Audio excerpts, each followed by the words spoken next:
பழனியில் உண்மையிலேயே முருகன் இருப்பதற்கான 3 அறிகுறிகள். உங்களுக்கு முருகனை பிடிக்குன்னா ஓ முருகனை கமெண்ட் பண்ணிடுங்க. அந்த 3 முருகனுக்கு இரவுல கடைசி பூஜை பண்ண பிறகு நடை சாத்திடுவாங்க. நடை சாத்தின பிறகு அந்த 3 அறைக்குள்ள யாரோ ஒரு குழந்தை சிரிக்கிற சத்தம் அதிகமாக கேட்குமா.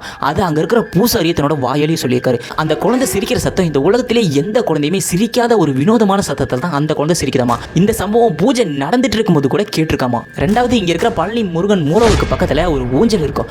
அந்த ஊஞ்சல் தானா ஆடுதாமா. இந்த ஊஞ்சல் ஆடுறது ஒரு தடவை 2 தடவை பல தடவை அந்த ஊஞ்சல் தானா ஆயிருக்கு. இது பூசாரிகள் பக்தர்கள் சொல்லிட்டு ஏகப்பட்ட பேர் பார்த்திருக்காங்க. ஆனா அதிகமா இந்த நிகழ்வை பூசாரிகள் தான் நிறைய டைம் பார்த்திருக்காங்க. அதை அப்படியே விட்டுட்டாங்க. இப்போ பாத்தீங்கன்னா அந்த ஊஞ்சல் அடிக்கடி ஆடுமாமா தானா. 3வது சம்பவம், ஒருத்தர் காவடி எடுத்துக்கிட்டு அந்த பழனி மலை மேல ஏறி வர்றாரு. ரொம்பவே கஷ்டப்பட்டு தான் அவர் ஏறி வர்றாரு. அவர் பாத்தீங்கன்னா ஒரு அளவுக்கு மேல ஏற முடியாம அங்கேயே மயக்கம் போட்டு விழுந்தாரு. அதுக்கப்புறம் விழுந்த உடனே அங்க இருக்கீங்களா அரோகரா அரோகரான்னு சொல்லிட்டு முருகன் பேர் சொல்லி கத்திருக்காங்க. அப்படி கத்தின மறு செகண்டே அவர் ஏந்திரிச்சு நின்று இருக்காரு. ஸோ மறுபடியும் நடக்க ஆரம்பிச்சிடாரு. இந்த செய்தி பார்த்தீங்கன்னா பல நியூஸ் பேப்பர்லையும் பல டிவி சேனல்லையும் வந்தது.